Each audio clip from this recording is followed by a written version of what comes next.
आणि या घडीची एक सगळ्यात मोठी बातमी, भारताला ऑलिम्पिकमध्ये आणखी एक पदक मिळालेले आहे। भारतीय हॉकी संघाला ब्रॉन्झ मेडल मिळालं आहे।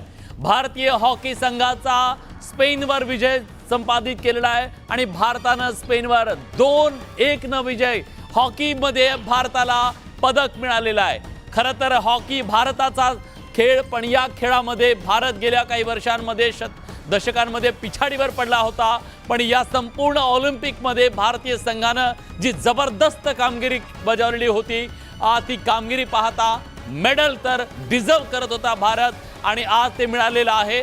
सिद्धेश कांसे आपले प्रतिनिधी आता आपल्या सोबत आहेत। सिद्धेश, चक दे इंडिया।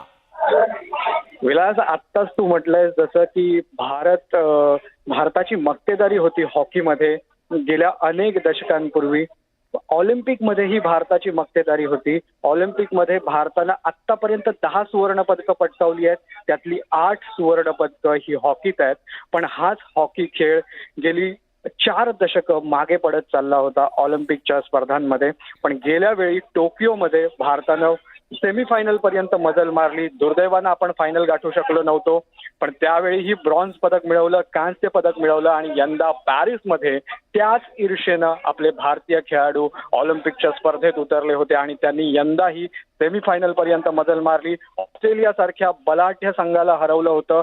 52 वर्षांनी ऑस्ट्रेलियाला हरवण्याचा पराक्रम गाजवला होता आणि ते सेमीफायनलमध्ये दाखल झाले होते। पण दुर्दैवानं याही वेळी आपण सेमीफायनलमधलं फायनलची पायरी चढू शकलो नाही। पण आज ब्रॉन्झ मेडलसाठी स्पेन बरोबर खेळलो आणि हा सामना 2-1 ने आपण जिंकलाय। विलास, मी तुला सांगेन की यंदाच्या पॅरिस ऑलिम्पिकमध्ये भारतीय हॉकीला कांस्य पदक मिळवून देण्यात जर मोठा वाटा कोणाचा असेल तर तो आहे कॅप्टन हरमनप्रीत सिंग आणि गोलकीपर श्रीजेशने या ऑलिम्पिकमध्ये बरेच सेव्ह केलेत आणि त्यामुळे आपण चुरशीचे सामने हरता म्हणजे गमावलेले सामने आपण जिंकलोय। आणि त्यानंतर हरमनप्रीत सिंग भारताला प्रत्येक मॅच मध्ये तारून नेणारा ठरलाय, तारहणारा ठरलाय आणि त्याने याही मॅच मध्ये जे 2 गोल डागले गेले ते हरमनप्रीत सिंगने डागलेत आणि त्याने भारताला अजून एक कांस्य पदक ऑलिम्पिकचं मिळवून दिलंय। विलास, नक्कीच तमाम भारतीयांसाठी आजचा दिवस तसा निश्चितच आनंदाचा म्हणावा लागेल, कारण कालपासून एक निराशा दाटलेली होती संपूर्ण क्रीडा विश्वामध्ये, देशवासियांच्या मध्ये।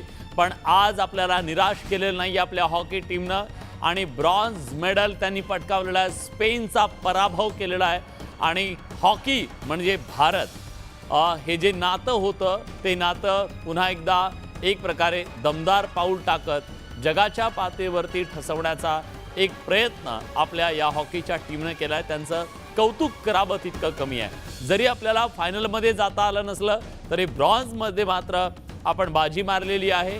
ब्रॉन्झसाठी जो सामना झाला त्याच्या स्पेनवर आपण मात करत हा विजय संपादित केलेला आहे आणि हरमनप्रीतनं ज्या प्रकारचा खेळ या संपूर्ण ऑलिम्पिकमध्ये केलेला आहे तो वाखाणण्याजोगा आहे।